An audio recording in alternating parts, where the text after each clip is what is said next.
Pen Made Mightier without roids. Welcome back, boys and ghouls. Last time we fell into a burning ring of fire. Now we're going to knock on heaven's door.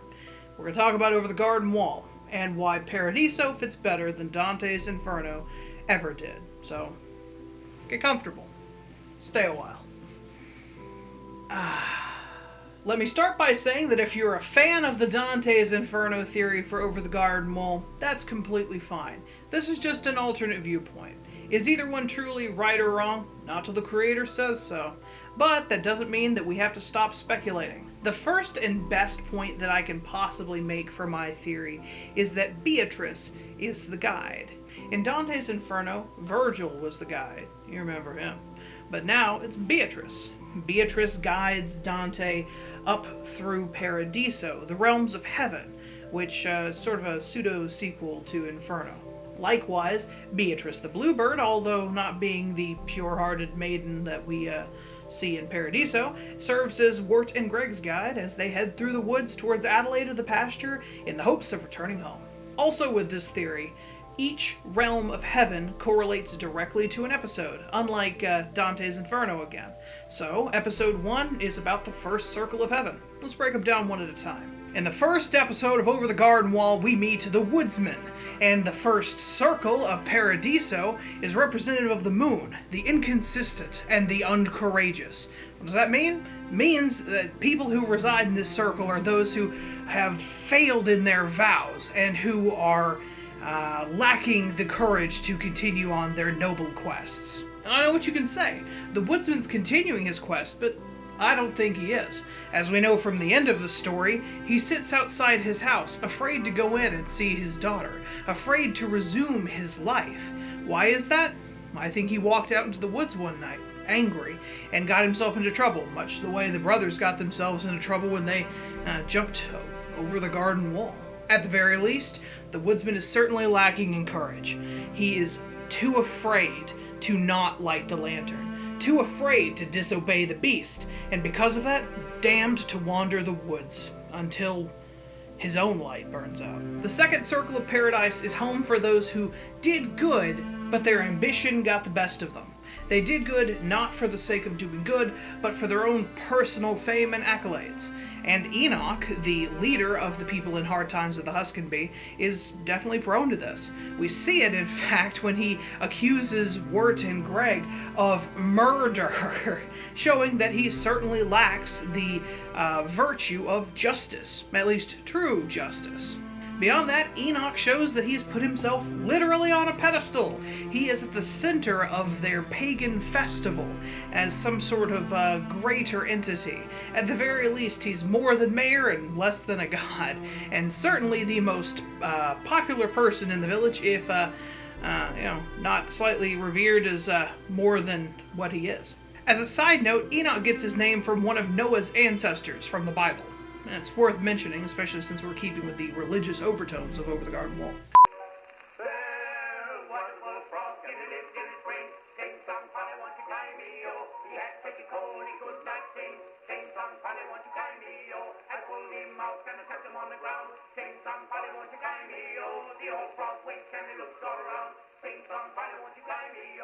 The third circle of heaven is dedicated to those who wanted to do good, but were so enamored with somebody that they lost their way. It is the realm of lovers, and Miss Langtry is certainly caught up in it. So is Jimmy Brown, and honestly, so is Langtry's father. They all love someone so much that they're willing to subvert their own good. Jimmy Brown literally becoming a gorilla, a beast. Mr. Langtry stealing from children, and Mrs. Langtry abandoning her own ambition to teach kids to sing a woeful tune about the man who did her wrong. It shows how even love can keep you from accomplishing good, and can, keep you stuck in the third level of paradise. Tales of the Dark Lantern, Episode 4, is the realm of the sun and the wise. Now, you remember how in the Dante's Inferno theory, they said this is the realm of the gluttonous just because people are eating? No. See, the fourth circle of paradise is reserved for philosophers, people who sit and wonder about the great questions of life and who categorize people into this and that and the other. Learned men who debate all day long, and so too, everyone in Tales of the Dark Lantern tells Wirt what he is, from a lover to a simpleton to a pilgrim, someone on usually a sort of religious journey. And so too, these philosophers sit around and ponder what it is to be. To me, that just makes way more sense than gluttony. What, because people eat some bread? They eat some bread, eat some pig, they're gluttons? Nah, come on. That's what you do. Eat some bread, eat some pig. It's good. So now we come to the episode that makes the least sense in my theory, and coincidentally, it's the episode that makes the most sense for the Dante's Inferno theory. Quincy Endicott's wonderful mansion is representative of the next layer of paradise. The fifth circle, dedicated to Mars, is all about faithful warriors, people whose personal fortitude and assurance that they are following the right and perfect path, their courage and bravery set them apart from people.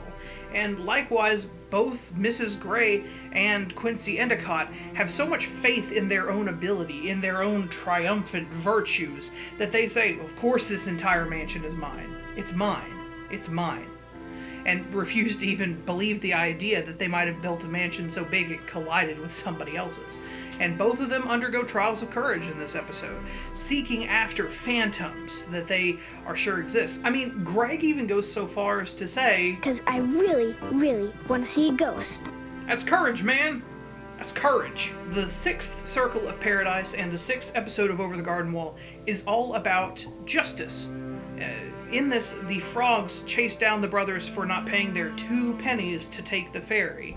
And so too, the realm of paradise here is all about people who served justice. No matter how small it might seem, they made sure that everybody paid what they had said they'd paid and that no sin went unpunished. So too, I'm telling you, man, it's way better than that anger and worry thing.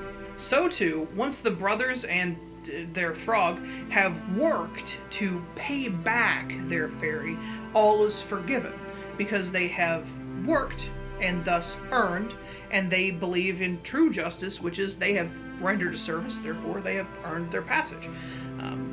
Justice on both ends, both the condemnation of people who have done wrong and the praise of people who have done good. The ringing of the bell is all about the contemplatives. Saturn's ring around paradise is all about the contemplative and people who show temperance and self-restraint. Lorna undergoes a willing form of literal self-restraint where she submits to the ringing of the bell, and Auntie Whispers tries to reform her. Beyond that, Lorna is constantly trying to make up for the wrongs that she's done by sweeping and cleaning and caring to her creepy bone piles, and that shows that there's a certain level of reverence in understanding her ill and trying to make amends for it. So too, people of this circle in paradise seek to better themselves by showing a ridiculous amount of self-restraint. It's one of the virtues. Look it up! Episode 8 is the realm of the fixed stars, hope, faith, and love. So too, we see Greg's unending hope, his love for his brother, and his faith that everything is going to turn out just fine. This is also where the host triumphant dwells in paradise, and so too we see a heavenly domain, seen after by a goddess-like figure that seeks to take Greg and guide him into the light, away from the trials that he's endured because Greg is innocent and pure.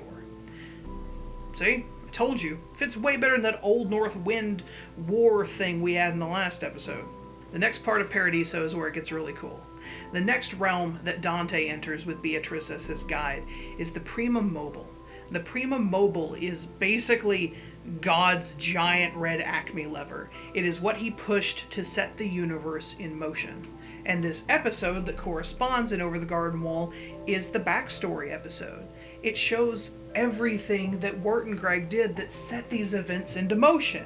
It's the one where we see the real world and see their interactions with other people. And like God setting the universe in motion, this too is the storyteller setting Over the Garden Wall into motion. and it impacts everything.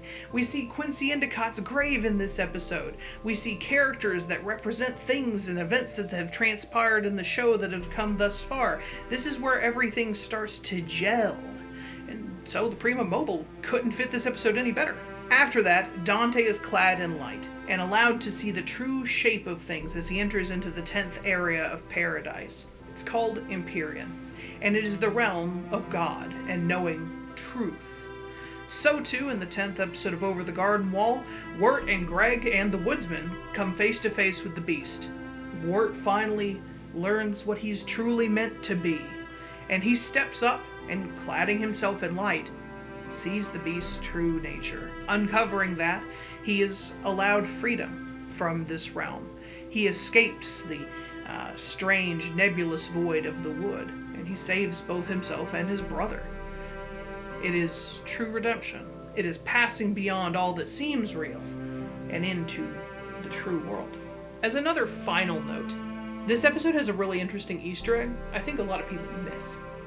You see, at the end, the kids are in the hospital, recovering as they should be. They nearly drowned.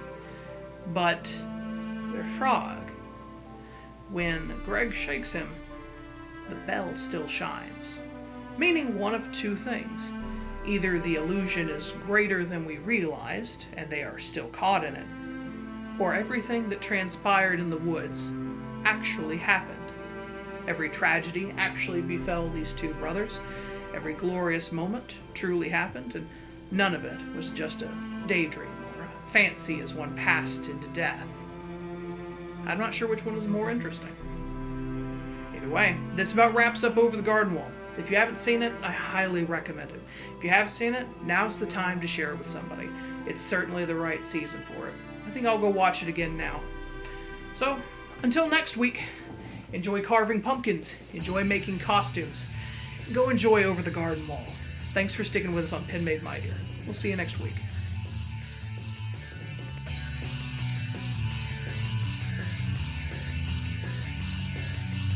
Pen Made Mightier without rollers. Can't go religion out of my cartoons. Oh! Okay.